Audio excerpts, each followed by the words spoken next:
So guys welcome back to the channel. Hope you guys are doing absolutely great. విషయం ఏంటంటే Congress party ఎందుకు win అవ్వట్లేదు, రాహుల్ గాంధీ గారు ఎందుకు పిఎం అవ్వలేకపోతున్నారు. ఐ మీన్ నేను నా హార్ట్ఫుల్గా కోరుకుంటున్నా అవుతారేమో అని చెప్పేసి, but due to some reasons కాదు, ఒక 7-8 రీజన్స్ ఉన్నాయి. నేను కుల్లా చెప్తా. ఓకే, బికాజ్ ఇప్పుడు మనము రైట్ వింగ్ కి సపోర్టివ్ గా మాట్లాడేంత అవసరం కూడా లేదు, ప్రాక్టికల్ గా మాట్లాడదు. ఎందుకంటే right wing is two strong present గా. సో కాల్డ్ లెఫ్ట్ వింగ్ ఎందుకు ఫెయిల్ అవుతుంది ప్రతిసారి ఒక ఫ్యూ పాయింట్స్ చెప్తా, జస్ట్ ఒక 8 పాయింట్స్, 8 to 9 పాయింట్స్. ఓకే, చెప్పు. దాంతో మీకు అర్థమైపోతుంది, ఎవరు అబ్బాయి ఇంత పెద్ద గేమ్ ఆడుతుంది బీజేపీ, వీళ్ళు ఎందుకు అట్లా ట్యాకిల్ చేయలేకపోతున్నారు అని. అంటే ఇప్పుడు బీజేపీ ఆడే గేమ్ ఎట్లుంటుంది అంటే టూ స్ట్రాంగ్ ఉంటుంది, క్యారెక్టర్ నీట్ గా పెట్టుకుంది బీజేపీ. అర్థమైందా? ఇక్కడ లెఫ్ట్ వింగ్ కి జర క్యారెక్టర్ మీద కొన్ని మచ్చలు ఉన్నాయి, కొన్ని మచ్చలు కాదు పెద్ద బొక్కలే ఉన్నాయి. సో ఆ బొక్కల వల్ల దానికి కొంచెం నేమ్ బ్యాడ్ అనమాట. అది ఎంత ట్రై చేసినా సరే నేమ్ బ్యాడే అవుతుంది అక్కడ. సో ఆ థింగ్స్ కొంచెం నెగిటివ్ గా టర్న్ అవుతున్నాయి it comes to left wing or else Rahul Gandhi అయినా కాంగ్రెస్ అయినా. ఓకే, ఆ ఫ్యూ 7 పాయింట్స్ ఏందో మాట్లాడదాం. జస్ట్ ఒక షార్ట్ వీడియో, 8 minutes ఎండ్ అవుతుంది. వీడియో ఎండ్ వరకు చూడు. Let start the video.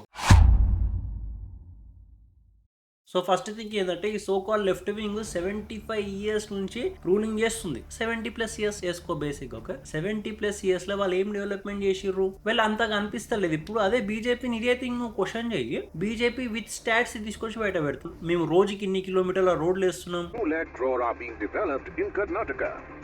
మేము ఫారెన్ కంపెనీస్ నుంచి ఇంత ఇన్వెస్ట్మెంట్ పట్టుకొచ్చి ఇండియాలో పెట్టించినాం, more than $5 billion.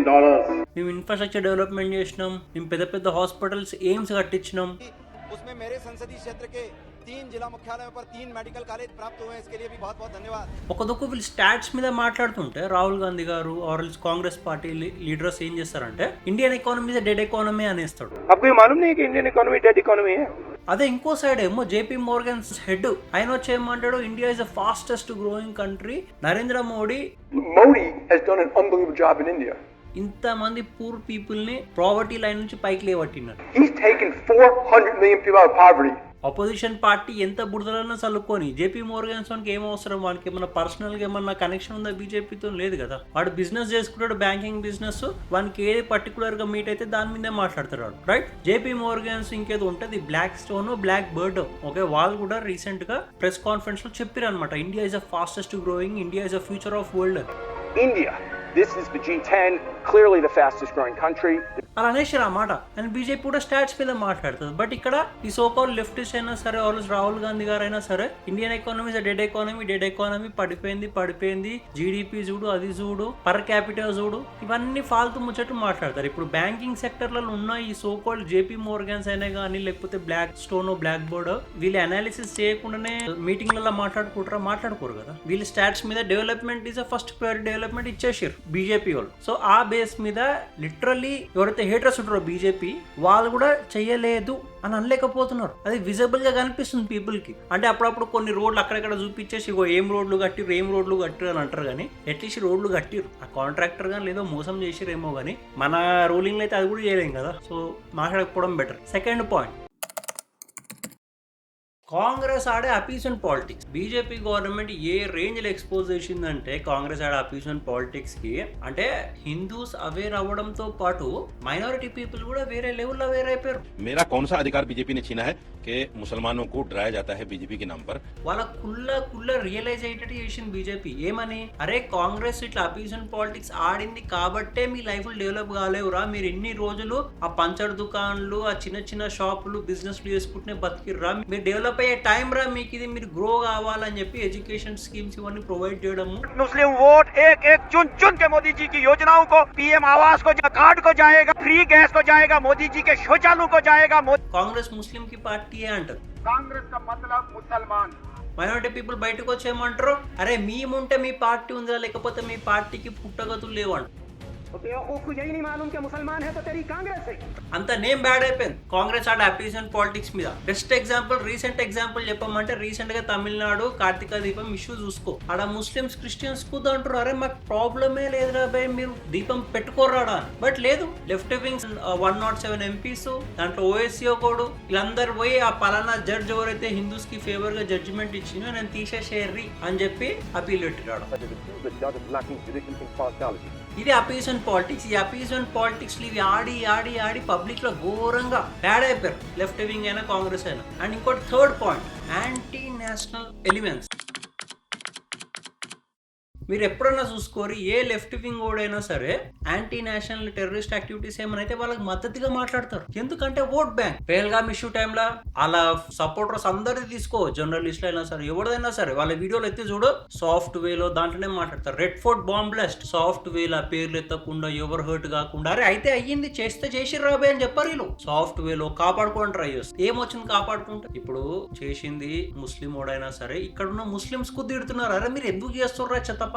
ముస్లిమ్స్ కు అసహించుకుంటుంటే టెర్రరిస్ట్ యాక్టివిటీ చేసేటోళ్ళని ఈ లెఫ్ట్ వింగ్ పీపుల్ కి ఏం అవసరం వాళ్ళని వెనకేసుకొని వచ్చేది? బట్ చేస్తారు, అదే చేస్తారు, మాటి మాటికి అదే చేస్తారు. అదే కాకుండా పాస్ట్ లో వీళ్ళు చేసిన ఏ లెక్కలైనా సరే ఆ లెక్కలన్నీ తీసి ఓపెన్ గా మూవీస్ చేపించడము, బెంగాల్ ఫైల్స్ అయినా సరే, యూనో కొన్ని వచ్చినాయి కదా కాశ్మీర్ ఫైల్స్ అయినా సరే, ఇవన్నీ బయటికి ఇట్లా మూవీల పరంగా తీస్తున్నారు, మూవీల పరంగా పబ్లిక్ కి అవేర్ చేస్తున్నారు. హిందూస్ అవేర్ అయ్యిర్రు, బట్ ఇతర మైనారిటీ పీపుల్ చాలా అవేర్ అవుతారు వీటి మీద. ఆ మైనారిటీ పీపుల్ కూడా మన పార్టీ అని అనుకున్నా సరే దాంట్లో కూడా కొంతమంది నేషనల్ ఫీలింగ్ ఉన్న వాళ్ళు ఉన్నారు. వాళ్ళు అనుకుంటారు, అరే ఎవరో అబ్బాయికి ఇది ఇన్ని చెత్త పనులు చేసింది కదా, ఇంత యాంటీ నేషనల్ ఉండే కదా, దీన్ని ఎందుకు సపోర్ట్ చేయాలి మేమని వాళ్ళ దాంట్లో కూడా వ్యతిరేకత స్లోగా స్టార్ట్ అయింది. అదొక డౌన్ ఫాల్. ఆ left wing vote bank minority people కూడా దాన్ని వదిలేస్తున్నారు, అరే వదిలేరా అబ్బాయి ఇదిగా మారది ఇది అని చెప్పేసి.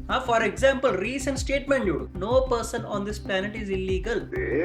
No human is illegal on this earth. అడుగుతున్నా బేసిక్గా, ఇల్లీగల్ అన్నప్పుడు ఇల్లీగలే కదా, వాడు పాస్పోర్ట్ లేనిది దేశానికి ఓరియంటెడ్ ఎటువంటి డాక్యుమెంట్ లేకుండా ఇల్లీగల్ గా బతుకుతా ఇల్లీగలే. అంత గలీ స్టేట్మెంట్ అది. అంటే ఏ ఆ ముక్కు ముఖం తెలియనోడు వచ్చి టెర్రరిస్ట్ గాడు వచ్చి నీ దాంట్లో బతుకుతున్నావు అని ఇల్లీగల్ అనొద్దు. ఎందుకు? Vote bank politics. ఈ ఓట్ బ్యాంక్ పాలిటిక్స్ ఇవి ఆడుకుంటూ ఎంత దిగజారిపోయిందంటే యాంటీ నేషనల్ ఎలిమెంట్స్ రాబోయే అని చెప్పి డిఫరెన్షియేట్ చేయలేకపోతున్నారు. అరే యాంటీ నేషనల్ ఎలిమెంట్ దీన్ని మనం ఖండించాలని కూడా అలాగే మైండ్ వస్తలేదు. ఖండించకుండా దానికి బ్యాక్ సపోర్ట్ ఇస్తూ వస్తున్నారు. ఎందుకు? అరే మా ఓట్ బ్యాంక్ హ్యాపీ ఫీల్ అయ్యి. బట్ వాళ్ళ ఓట్ బ్యాంక్ కు అరే మీరు ఎందుకు సపోర్ట్ చేస్తున్నారా, వదిలేసారా మీ టెర్రరిస్ట్ గా అని లేదు, వీళ్ళు సపోర్ట్ చేస్తారు. And fourth point, Congress party left wing ఆడేది divide and rule policy. Caste base జాతీ జనగణన అని చెప్పి ఫుల్ ఎలక్షన్స్ కి ముందు ఫుల్ నడిచిండు, పాదయాత్ర చేసిండు, అన్ని బాగానే చేసిండు. ఎలక్షన్స్ విన్ కాగానే బీజేపీ ఏం చేసింది, అయితే లోవర్ క్యాస్ట్ అని చెప్పేసి అంత లొల్లి పెట్టి లెఫ్ట్ వింగ్ ఆ లోవర్ క్యాస్ట్ పీపుల్ కి పెద్ద పెద్ద పొజిషన్లలో కూర్చోబెట్టింది. వాళ్ళకి మంచి మంచి పోస్టులు ఇచ్చింది, వాళ్ళకి అప్రిషియేట్ చేసింది, వాళ్ళకి అవార్డులు ఇచ్చింది. So caste based politics divide and rule కూడా ఆర్నిస్తలేదు బీజేపీ కాంగ్రెస్ ని. అదొక పెద్ద దెబ్బ. అదే కాకుండా రీసెంట్ గా అది ఏమంటారు freebies, Congress party divide and rule తో పాటు ఫ్రీబీస్ అనమాట. ఫ్రీబీస్ ప్రొవైడ్ చేయడము, స్కీమ్స్ ప్రొవైడ్ చేయడం మైనారిటీస్ కైనా లోవర్ క్యాస్ట్ పీపుల్ కైనా ఎవరికైనా సరే. సో ఫ్రీబీస్ నువ్వేంద్ర ఇచ్చేది, మేమే ఇస్తామని చెప్పేసి మంచి మంచి స్కీములు తీసింది బీజేపీ. మీరు చూడు చాలా వీడియోస్ చూసింటారు, నార్త్ సైడ్ చాలా మంది చాలా స్కీమ్లు ఎత్తిరు, మైనారిటీ పీపుల్ అయినా సరే they are literally happy. Shri Narendra Modi ji देख लीजिए जो है ना देश का विकास भी अच्छा कर रहे हैं, लोगों को वोट दे रहे हैं. I mean వాళ్ళు ఎప్పుడు ఓట్ వేయలేదు బీజేపీకి, బట్ आप कभी दिए हैं बीजेपी? आप कभी दिए हैं? बीजेपी को हमने तो आज तक वोट नहीं दिया है. బీజేపీ రూలింగ్ లో వాళ్ళకి ఎక్కువ స్కీమ్స్ ఎక్కువ బెనిఫిట్లు వచ్చాయని చెప్పి వాళ్ళు హ్యాపీగా ఆన్ కెమెరా ఒప్పుకున్నారు. को पैसा बांट रहे हैं, सोसाइटी दे रहे हैं, बहुत सारी चीज दे रहे हैं. అలాంటి వీడియోస్ కూడా ఉన్నాయి. సో కాంగ్రెస్ కంటే ఎక్కువ స్కీములు బెనిఫిట్లు బీజేపీ ఇచ్చింది. అది కాకుండా ఫ్రీ పీస్, బీహార్ ఎలక్షన్స్ గెలవడానికి బీజేపీ ఎప్పుడు ప్రామిస్ చేయదు అట్లా హామీలు, బట్ 10,000 ప్రామిస్ చేసింది ఐ థింక్ ప్రతి ఒక్క ఫీమేల్ అకౌంట్, రైట్? महिलाओं जो विकास पर सोच रही हैं. సో కాంగ్రెస్ దగ్గర ఉన్న సో కాల్డ్ టాక్టిక్ ఏదో ఫ్రీ బీస్ అది కూడా గుంజేసుకుంది గెలవడానికి, బీహార్ లో గెలిచింది. అండ్ ఇదే కాకుండా మెయిన్ పాయింట్ ఏం చేసింది బీజేపీ అంటే vote bank. Majority vote bank ఏముంది ఇండియాలో, అది పట్టింది Hindus vote bank. Already north area మొత్తం ఫుల్ ఫ్లెజ్ సపోర్ట్ ఉంది కదా. అది కాకుండా రీసెంట్ గా చూడు కేరళ చూడు, హిందూస్ క్రిస్టియన్స్ కి ప్రాబ్లం అయింది due to this Waqf board land occupation మీద. అయినప్పుడు హిందూస్ క్రిస్టియన్స్ కలిసి మేయర్ ఎలక్షన్స్ కి కేరళలో బీజేపీని గెలిపించుకున్నారు మెజారిటీతోని. Kerala में BJP now has a member of parliament. Next ఇప్పుడు వచ్చే ఎలక్షన్స్ కి ఇంకా స్కోప్ ఉంది వాళ్ళకి గెలవడానికి. కేరళనే కాదు తమిళనాడు కూడా చూసుకో, ఆ కార్తీక దీపం ఇష్యూ మీద కమ్యూనిస్ట్ లీడర్లు చేసిన లెక్కలకి అక్కడ హిందూస్ అంతా యునైట్ అయ్యి ఘోరంగా అసహించుకుంటున్నారు కమ్యూనిస్ట్ లీడర్లను, కమ్యూనిస్ట్ పార్టీలను.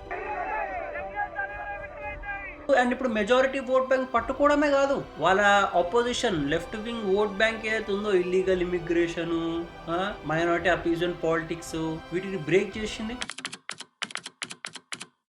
అండ్ ఇల్లీగల్ ఇమిగ్రెంట్స్ అయితే ఓట్ బ్యాంక్ లక్షల కోట్ల మంది ఓట్ బ్యాంక్ జమ చేసిందో వెస్ట్ బెంగాల్లో, అస్సాంలో, ఢిల్లీలో వాళ్ళందరినీ పంపించేస్తుంది. వెళ్ళిపోర్రేగా మీ టైం అయిపోయింది. లిటరలీ ఇది vote bank collapse. Left wing అన్ని రోజులు కలెక్ట్ చేసిన ఇల్లీగల్ ఇమిగ్రెంట్స్ అసలు ఉండదు ఇండియాలో, బట్ వాళ్ళు తీసుకొచ్చి పెట్టి స్కీములు, బెనిఫిట్లు, పైసలు ఇచ్చాలని మేపిరు. సో దట్ 5 ఏళ్ళకి ఒకసారి వచ్చి నువ్వు మమ్మల్ని గెలిపియాలి, ఇంకా 5 ఏళ్ళు మేము చూసుకుంటాము, ఆ పనులు చేసిర్రు. సో అలాంటి ఇల్లీగల్ ఇమిగ్రెంట్స్ ని SIR పేర్ల మీద పిక్ చేసి ఇంటికి పంపిస్తున్నాడు. మీరు ఇంటికి ఇక మస్తు అయిపోయింది. దాని ఓట్ బ్యాంక్ ని పెంచుకోవడమే కాకుండా బీజేపీ అపోజిషన్ ఓట్ బ్యాంక్ ని కూడా దెబ్బ కొడుతుంది. గెలిచే ఛాన్సెస్ స్లోగా పడిపోతున్నాయి, రైట్? అండ్ అన్ని పాయింట్సే కాకుండా మెయిన్ పాయింట్ రాహుల్ గాంధీ గారు. రాహుల్ గాంధీ గారికి స్క్రిప్ట్ ఓవర్ రాసిస్తారో ఏం సంగతో తెలియదు. ఎప్పుడైతే రాహుల్ గాంధీ గారు నోరు ఓపెన్ చేస్తారో ఏదో ఒక మీమ్ మెటీరియల్ వచ్చేస్తుంది, ఏదో ఒకటి. రీసెంట్ గా ఎంత ప్రోపగండా, నేనైతే ఒక సెకండ్ నిజం అనుకున్నా, ఈవీఎం హ్యాక్, ఓట్ చోరీ అని చెప్పేసి. అంత ప్రోపగండా చేసిన ఈవీఎం హ్యాక్ అంటే 2017 లో అన్నది ఎలక్షన్ కమిషన్ కోర్టు వచ్చి ఇగో ఈవీఎం మిషన్ తీసుకొచ్చి పెట్టినాం రా, మీరు ఎవరన్నా వచ్చి దీన్ని హ్యాక్ చేసి చూపెట్టండి, ఎక్స్పర్ట్స్ అయినా సరే, ఎమ్మెల్యేలు, ఎంపీలు అయినా సరే వచ్చి మీరు ఇటు క్రాక్ చేసి చూపెట్టరు, దీన్ని హ్యాక్ చేసి చూపెట్టరు, మేము ఒప్పుకుంటామని. ఎవ్వరూ పోలేరు. So EVM hack propaganda fail అయిపోయింది. అది అయిపోగానే కొత్తగా ఓట్ చోరీ పట్టుకోవచ్చు. కొన్ని ఓట్ చోరీ అయినా సక్సెస్ఫుల్ గా రన్ చేసిందంటే కాదు. అది ఎంత పెద్ద ఫెయిల్ అయిందంటే లిటరలీ కాంగ్రెస్ లీడర్లు, రాజన్న కర్ణాటక నుండి అవన్నీ ఫూలిష్ మాట్లాడినాడు, అనగానే రాజన్న తీసేసి. అదే కాకుండా రీసెంట్ గా కొంతమంది పార్లమెంట్ లో కాంగ్రెస్ ఎంపీలే, నేను 4 సార్లు గెలిచిన ఆ ఈవీఎం మిషన్ యూజ్ చేసే, ఈవీఎం లో తప్పు ఉందని అయితే నేను ఒప్పుకోను, ఈ ఫూలిష్ మాటలు ఆపేయడం బెటర్ అని చెప్పి కాంగ్రెస్ ఎంపీలు కూర్చుంటున్నారు. ఇక ఆయన పీపుల్ ఆయనకు సపోర్ట్ చేస్తారని చెప్పి రీసెంట్ గా ఫారెన్ ట్రిప్ పోయాడు. ఫారెన్ ట్రిప్ అంటే గుర్తొచ్చింది, ఇప్పుడు లీడర్ ఆఫ్ అపోజిషన్ అయిన రాహుల్ గాంధీ గారు ఎంత సీరియస్ గా ఎంత గ్రైండ్ చేయాలి గెలవాలంటే ఆయన ఓన్ పార్ట్, బట్ లేదు, ఫారెన్ ట్రిప్లు పోతాడు. ఎన్ని ఫారెన్ ట్రిప్పులు మీరు పోయి గూగుల్ కొడితే మీకు తెలిసిపోతుంది అన్ని ఫారెన్. సో అది ఇన్ని విధాలల్లా ఫుల్ ఫ్లెడ్జ్ ఇట్లా ఫీల్డింగ్ సెట్ చేసి పెట్టింది బీజేపీ లెఫ్ట్ వింగ్. ఈ రీసెంట్ ఇప్పుడు ఆంధ్ర తెలంగాణ చూసుకున్నా, తెలంగాణ నాకు అర్థం కాదు, అరే మీరు ఎందుకు ఓటేసారో నాకు తెలియదు నిజంగా. తాగుడికి బిర్యానీ ప్యాకెట్ లాగా ఓటేసారు అనిపిస్తుంది, కానీ ఏం మంచి అయింది నాకు చెప్పుర్రా తెలంగాణలో, మీరు చెప్పుర్రు నాకు. కేరళ కాసుంటే తెలుగు వచ్చింది, అది మెల్లగా డెవలప్ అవుతుంది. తెలంగాణ మీరు ఎప్పుడు మాడతారు? ఆంధ్ర ముచ్చటకొద్దాం. ఆంధ్రాలో ఇప్పుడు సిబిఎన్ గవర్నమెంట్ అలా రైట్, కానీ ఇప్పుడు లెఫ్ట్ వింగ్ ఏం చేస్తుంది ఆంధ్రప్రదేశ్ లో? ఇప్పుడు ప్రశ్న ఆయన, తులసి చంద్ ఆయన, క్రాంతి బ్లాగర్ ఏం చేస్తారు వీళ్ళు? రీసెంట్ గా క్యాస్ట్ గొడవలు తీసి బయటేస్తారు. కాంగ్రెస్ పార్టీ అదే చేస్తుంది, క్యాస్ట్ గొడవలు తీసి బయటేస్తుంది ఇంప్రెషన్ బ్యాడ్ చేయడానికి. బట్ ఎవడన్నా పట్టించుకుంటున్నా, ఎవడన్నా ఇప్పుడు వీళ్ళందరు సబ్స్క్రైబర్లు కలిసినా సరే, తులసి చంద్కు ఒక 2 లక్షలు, ప్రశ్న గానికి 1 లక్ష, వేరే క్రాంతికి ఒక 1 మిలియన్, వీళ్ళు ఎంతమందిని కలిపినా సరే వీళ్ళు చెప్పేది అంత అబద్ధం రా అని చెప్పి కుళ్ళ ప్రజలు అంటున్నాడు. వీళ్ళ సబ్స్క్రైబర్లు అంతా కలుపుకున్నా సరే Andhra Pradesh population around like 8 to 11 crores something. అంతమంది ఇలా సబ్స్క్రైబర్లు ఎంతమంది? ఇలా సబ్స్క్రైబర్లు కూడా ఫుల్ ఫ్లెడ్జ్ గా వీళ్ళు చెప్పినట్టే ఓటేస్తారంటే కాదు, ఏదో రూలింగ్ పార్టీ మీద హేటెడ్ తో ఇలా సబ్స్క్రైబ్ చేస్తారు. బట్ ఆన్ గ్రౌండ్ పబ్లిక్ దగ్గర పోయి అడిగితే లేదుగా వైఎస్ఆర్సీపీ మళ్ళా రాదు అనే ఫుల్ కాన్ఫిడెంట్ గా ఆన్సర్ ఇస్తారు. కొద్దిగా వీళ్ళు డెవలప్మెంట్ సైడ్ తీసుకెళ్తుంటే ఆంధ్రప్రదేశ్ ప్రజలను అందరినీ డెవలప్మెంట్ సైడ్ ఎంత ఫాస్ట్ గా వెళ్తే అంత తొందరగా ఈ మత విద్వేషాలు ఇవన్నీ తగ్గిపోతాయని చెప్పి డెవలప్మెంట్ సైడ్ అంత ఫాస్ట్ గా తీసుకెళ్తుంది ఆంధ్రప్రదేశ్ అయినా సెంట్రల్ గవర్నమెంట్ అయినా. బట్ ఈయనేం చేస్తారు? సెంట్రల్ అయినా సరే ఆంధ్రప్రదేశ్ స్టేట్ అయినా సరే క్యాస్ట్ ఇట్లుంది. జిందగీలో వీళ్ళు డెవలప్మెంట్ మీద క్వశ్చన్ చేయరు, వీళ్ళు జిందగీలో డెవలప్మెంట్ మీద క్వశ్చన్ చేయరు, గుర్తుపెట్టుకో. బట్ క్యాస్ట్ గొడవలు, చిల్లర పన, అరే పబ్లిక్ చాలా మెచ్యూర్ అయిపోయారు. ఈ అపిజన్ పాలిటిక్స్, ఈ క్యాస్ట్ గొడవలు ఒకప్పుడు మ్యానిపులేట్ అయ్యి ఎమోషన్స్ లో ఫ్లో అయిపోయి అప్పుడు పార్టీలను గెలిపించరేమో, బట్ ఇప్పుడు లేరు. People are growing a lot, చాలా మెచ్యూర్ అవుతున్నారు. క్యాస్ట్ గొడవలు ఎవడు పట్టించుకుంటలేడు. బట్ ప్రశ్నగాన్ లాంటి వాళ్ళు బతుకుతారే అలాంటి వాటి మీద, వదిలేసేగా. సో ఓవరాల్ గా ఇట్లా రైట్ వింగ్ ఇన్ని పాయింట్స్ మీద ఫీల్డింగ్ సెట్ చేసింది లెఫ్ట్ వింగ్. సో ఈడ గెలిచేటట్టు. బట్ ఎనీవేస్ ఏదో అక్కడక్కడ కొంతమంది లీడర్ అప్పుడప్పుడు కొన్ని పనులు చేసి దొరికిపోతారు, ఏమో అది వేరే ఉంటుంది. కానీ బీజేపీ నేషనలిస్ట్ ఫీలింగ్ తో పనిచేస్తుంది కాబట్టి కుడోస్. అండ్ ఇది ఓవరాల్ గా ఫీల్డింగ్ ఎట్లా సెట్ చేసింది లెఫ్ట్ వింగ్ ని గెలవనీయకుండా, రాహుల్ గాంధీ గారిని పీఎం కానీయకుండా అని చెప్పి. బట్ అది ఓవరాల్ ముచ్చట. ఓకే, సో ఈ మీకు అనాలిసిస్ నచ్చినట్టయితే please make sure to like, share, subscribe. And మళ్ళీ కలుసు నెక్స్ట్ వీడియోలో. బై.